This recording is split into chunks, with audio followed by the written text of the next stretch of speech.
algo que tiene que ocurrir ya, no entre un gobierno y las FARC o los excombatientes, sino con toda la sociedad colombiana, y ahí es donde en ese esfuerzo que exigía un papel de liderazgo del gobierno, yo estoy de acuerdo con Ángela en que uno empieza a mirar entonces como unas fracturas internas en relación con lo que se pactó.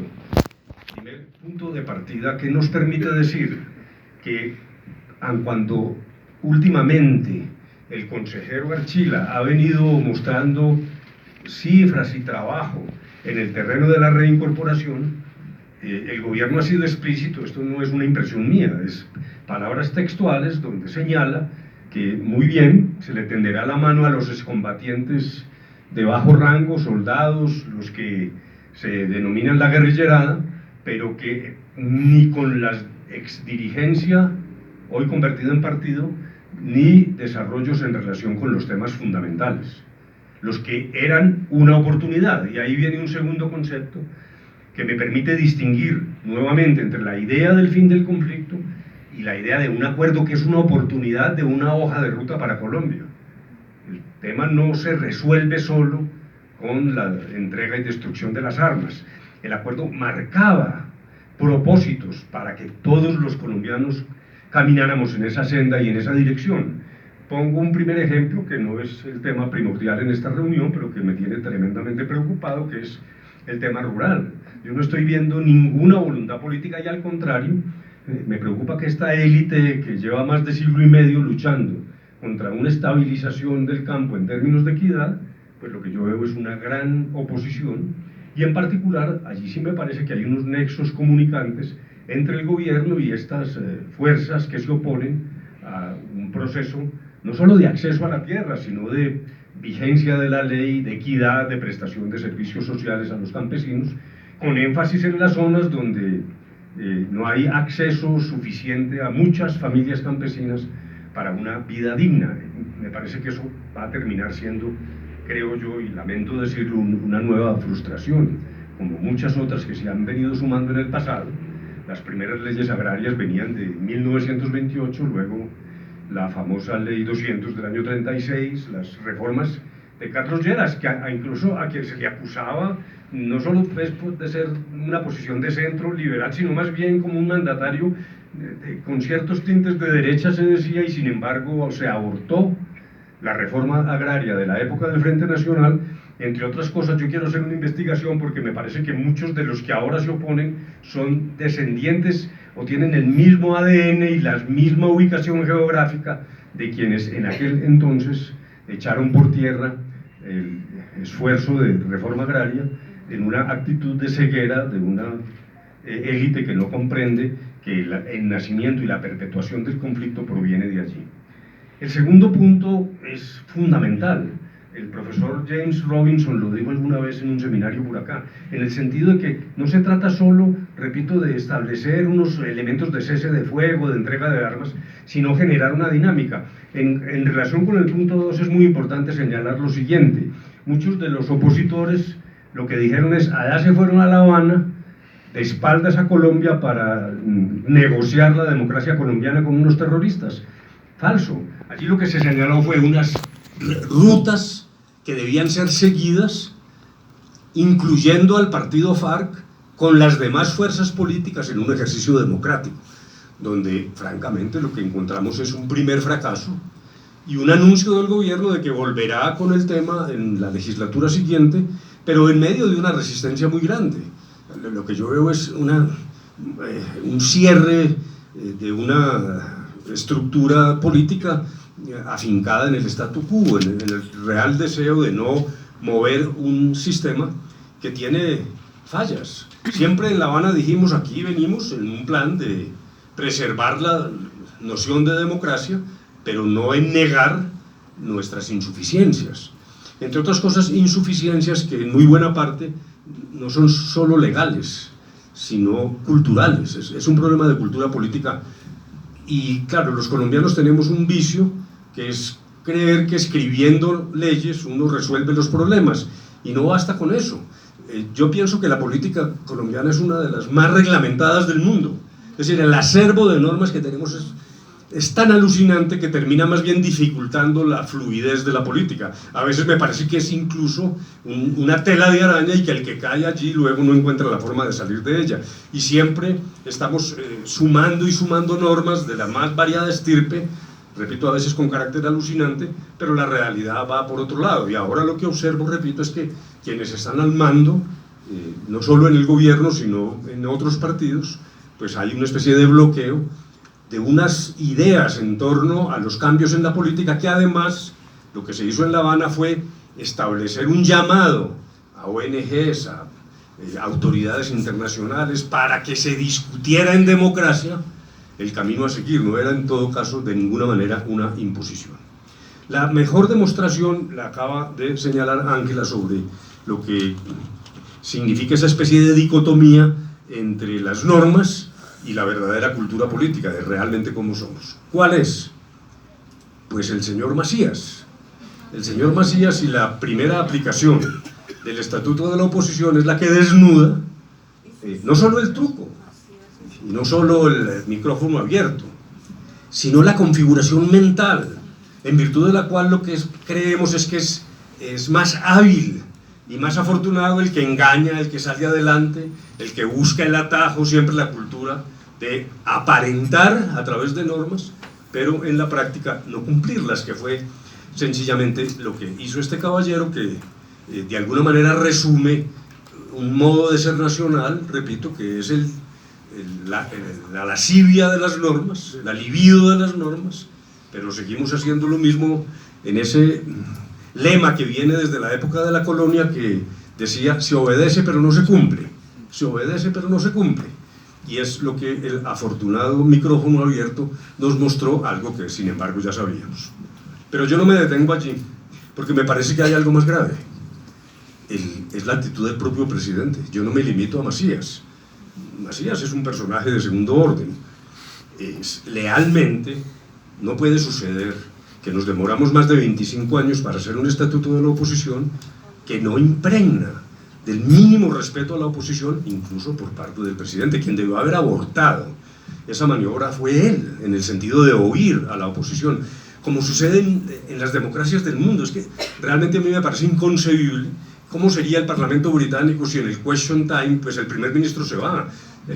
Ese es un espectáculo en el que además es muy impresionante, porque en una mesa de muy poco ancho, el jefe de la oposición y el jefe del gobierno intercambian en unas exposiciones que ni siquiera son largos discursos, sino cosas concretísimas, y hasta se ponen el dedo casi en la cara en una confrontación que es edificante. Bueno, los discursos de investidura en España, todos los ejercicios parlamentarios que se basan en la lealtad de escuchar, pero de escuchar bien. No solo la pantomima, no solo es el oropel, sino de prestar atención a la voz de la oposición. Y el problema es aún más claramente cultural cuando observamos que obligatoriamente los medios de comunicación debían transmitir la intervención del señor Robledo a nombre de la oposición. Algunos no lo hicieron, y si faltara algo, no sé si razón tuvo Mocus con su acto, llamémoslo obsceno, era una especie de galería del resto de los congresistas que quedaron en el recinto sin interés ninguno. Realmente a mí me parece que es, dijéramos, un espectáculo muy degradado de lo que sería un ejercicio democrático respetuoso con las ideas de la oposición. Yo en algún tuit dije que el presidente Duque debería corregir ese error, convocando de nuevo a la oposición a su casa para escucharla en frente de los medios de comunicación. Pero lamentablemente, y este es el botón final y con esto termino, pues el presidente dijo que no había que pararle muchas bolas a eso, que eso era una cosa como secundaria y anodina. Sí, claro, que es ese modo de brincarse las colas, de colarse al Transmilenio, de hacer trampas, de no pagar los impuestos, de estar siempre buscando un elemento cultural que nos muestra que no basta solo con normas, que nos gastamos 25 años fabricando el estatuto de la oposición, pero que lo que falta es mucho, en términos, repito, de una cultura política respetuosa que se base fundamentalmente en la idea del pluralismo, que es el reconocimiento de que podemos pensar distinto, discrepar, que es de la esencia de la democracia, pero en términos de respeto a las ideas de los demás. Luego yo recojo la expresión de Ángela, porque sí me parece que en materia de cumplimiento del acuerdo, primero ha habido una hostilización desde el principio, el anuncio del candidato Duque de que iba a modificar unilateralmente los acuerdos, ni siquiera hubiera podido presentar esto diciendo, bueno, yo quiero sentarme con los señores de las FARC, no porque las FARC sean los dueños del país, sino porque son los suscriptores de un acuerdo que algún tipo de validez tiene que tener, entre otras cosas no solo legal, sino ética. Lo que no puede hacer un Estado es desarmar una guerrilla para luego decirle, ahora yo unilateralmente voy a cambiar esto sencillamente porque soy mayoría. Ese es un argumento que me parece tribal, absolutamente paleontológico. Luego aquí lo que estamos viendo es una intolerancia creciente, y ya sí, termino entonces, por razón de la naturaleza del instituto que hoy nos convoca, a ser una voz de alarma. A mí me parece que en el mundo, desafortunadamente no es solo en Colombia, la noción occidental de democracia ha venido siendo enormemente perturbada por manifestaciones de todo tipo, de desmanes, de populismo, hasta de falta de urbanidad. Lo que se ha perdido incluso es hasta las maneras, desde Estados Unidos pasando por Europa, en fin, hay como un decaimiento del mensaje central de lo que ha sido la civilización occidental, al menos después de la Segunda Guerra Mundial. Yo francamente tengo una enorme preocupación, porque cuando uno dice defender la democracia representativa, hay personas que dicen, bueno, eso de representativa no nos gusta tanto. No, es que el problema no es de apelativos. Por democracia yo no entiendo solo el arte de gobernar con la mayoría, sino al contrario, es el respeto de las minorías. Esa es la esencia genuina de una democracia hoy, y eso es lo que no está pasando. Y en Colombia yo estoy viendo crecientemente un desprecio a la institucionalidad. Todos los fallos judiciales son recibidos sencillamente pateando el tablero, diciendo aquí lo que hay es persecución política, una desinstitucionalización enorme, y finalmente una falta de respeto por las ideas de los demás, que puede configurarse alrededor de lo que se ha llamado el estado de opinión, que es una democracia supuestamente para el pueblo, pero sin el pueblo, donde el líder es realmente el que consulta una hipotética realidad totalmente gaseosa para apropiarse de un nombre que lo que pretende es unificar una sociedad, borrando la posibilidad realmente, genuinamente democrática, de opinar, de disentir, de encontrar caminos comunes, pero sobre la base de la interacción de personas que pensamos de manera distinta. Es decir, la unidad como producto de la diferencia, y no la unidad como producto de un caudillismo populista de izquierda o de derecha, que yo francamente creo que es el mayor riesgo que tiene la democracia ahora entre nosotros. Bueno, gracias.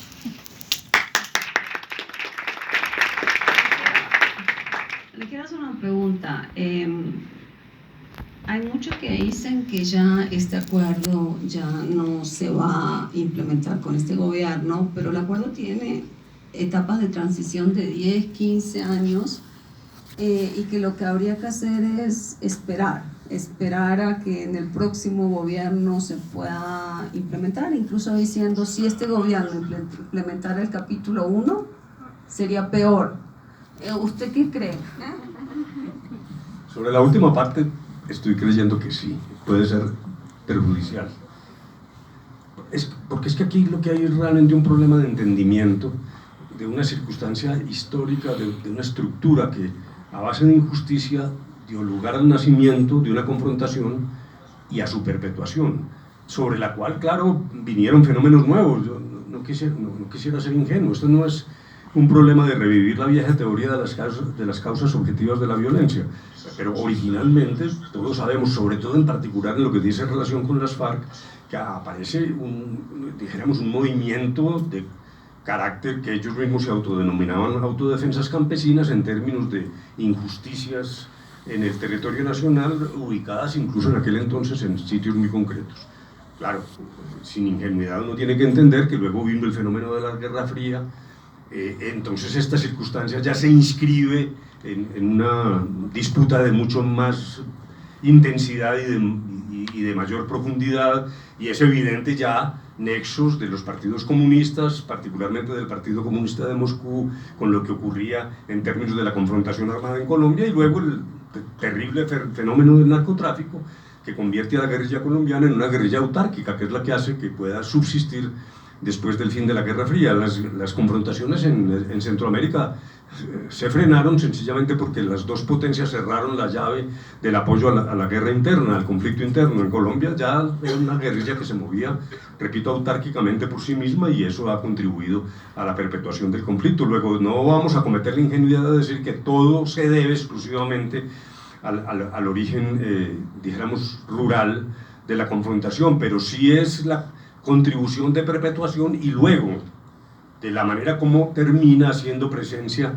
en zonas urbanas, en una sociedad que se ha vuelto cada vez más urbana y también de alguna manera cada vez más joven, juventud que me parece que pinta el conflicto como algo bastante remoto, lejano, que ocurre en los medios de comunicación. Yo pienso que la percepción nuestra de los viejitos es muy distinta a la de ustedes. Para ustedes puede ser simplemente una noticia de prensa, para nosotros en nuestra época era una realidad de todos los días. Pero, ¿de qué manera se juntan esas dos formas de violencia que no son sino una? Es un continuum, en eso no hay que equivocarse. Y varias veces he contado una anécdota, para usted va a ser repetida, y es la siguiente. En uno de los regresos de las conversaciones de La Habana, una señora por aquí en la calle 85 me dijo: usted es el de La Habana, a mí qué me importa lo que pasa en el Meta y en el Putumayo, eso no tiene nada que ver conmigo. A mí sí me preocupa mucho es que mi hijo sale por aquí a la 85 a rumbear y a las 3 de la mañana lo pueden matar para robarle el celular. Entonces yo le dije: señora, usted tiene una enfermedad seria que se llama miopía selectiva. Usted cree que la violencia es como un menú de restaurante, usted escoge la violencia que le cuadra y se olvida de la demás. En una profunda equivocación. ¿No se le ha ocurrido a usted pensar, mi querida señora, que el que agrede a su hijo para robarle el celular puede ser a su vez el hijo de un desplazado, de los 7 millones de desplazados que viven en las villas de miseria de las grandes ciudades? Luego aquí lo que hay es una continuidad, dijéramos, que se catapulta en el campo, que se perpetúa allí, pero que termina infectando pues toda la vida nacional. Luego, para concretarme en la segunda parte de lo que ha dicho Laura, yo a veces pienso si no será mejor esperar una oportunidad, por lo menos para ese punto 1, una oportunidad distinta, porque ahora las fuerzas que quieren mantener el statu quo en el campo pues tienen un gran predominio. Statu quo en el campo que ya ni siquiera es ideológico. A mí francamente me parece un acto de ceguera no entender que la composición de acceso y de uso del suelo en Colombia es inviable como nación. Lo que no podemos es continuar teniendo 7 millones de hectáreas para la agricultura y 23 millones en tierras de ganadería absolutamente ultra extensiva o de incluso rastrojos, muchos de ellos al servicio del poder político o del narcotráfico. Hay un problema nacional. Es que el acuerdo termina en una hoja de ruta para la nación, como oportunidad para que la discutamos en democracia. Ahora, desde el punto de vista táctico, es probablemente cierto que ya no va a pasar nada de fondo en este gobierno, probablemente, y entonces a lo mejor lo que hay que hacer es resistir hasta el 2022, no quiero ser pesimista, pero entre tanto no podemos bajar la guardia, hay que seguir en la pelea, y por eso ahora hablando con Laura y ahora que está Juan Fernando, pues yo quiero repetir el llamado a que, a propósito de la vida de los líderes sociales, marchemos mañana todos, pero el mensaje incluso es más potente y va más allá, y es entender, repito, que tenemos el derecho a discutir y a conducir el camino de esta nación, tomando en consideración esa Colombia invisible que a veces en las grandes ciudades ni siquiera aparece y parece que no fuera protagonista de la vida nacional.